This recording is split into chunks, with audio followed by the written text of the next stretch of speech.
Thank you, Mr. Speaker. Graduating from high school and going to college is an important goal for many, many American teenagers.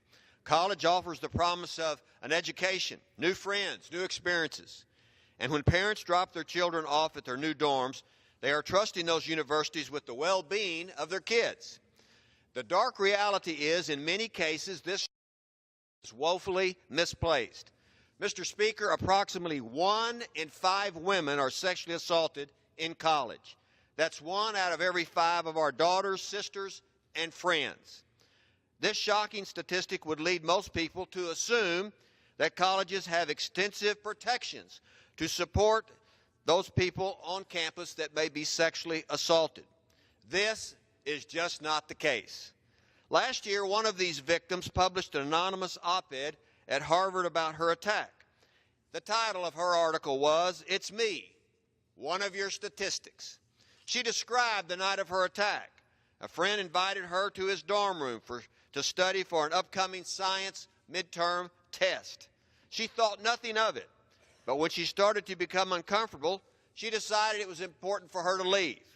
But he did not let her leave. He sexually assaulted her. After the attack, she ran to a friend's room for help.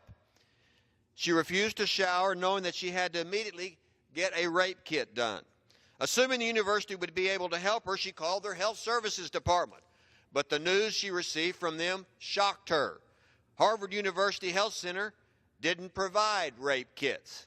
They didn't provide any post-rape care whatsoever. There was nothing they would or could do for her. The university essentially threw up their hands and just turned her away. She was forced to call an Uber and paid someone to drive her to the hospital across town.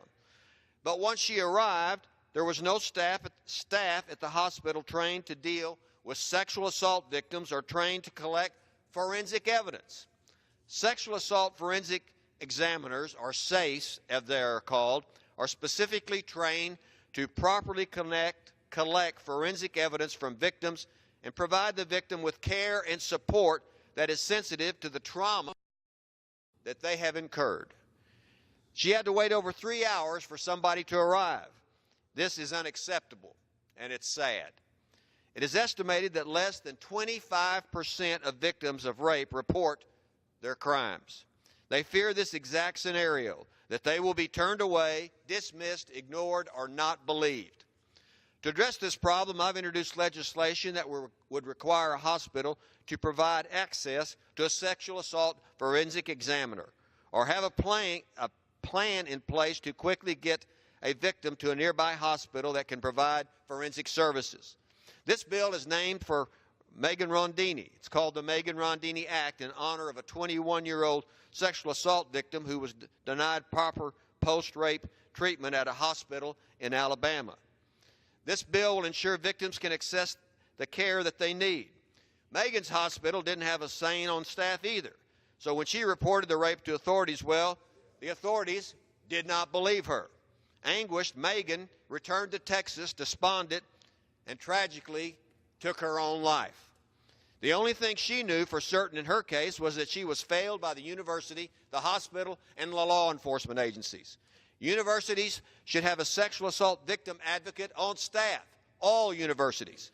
A SAFE should be available for victims at a nearby hospital, and law enforcement must quickly analyze sexual assault kits because there are hundreds sitting on the shelves all over the country that have never been tested. Mr. Speaker, sexual assault victims are people. They are mainly young people at universities. And as the Harvard student said, they are not just statistics on a hospital spreadsheet.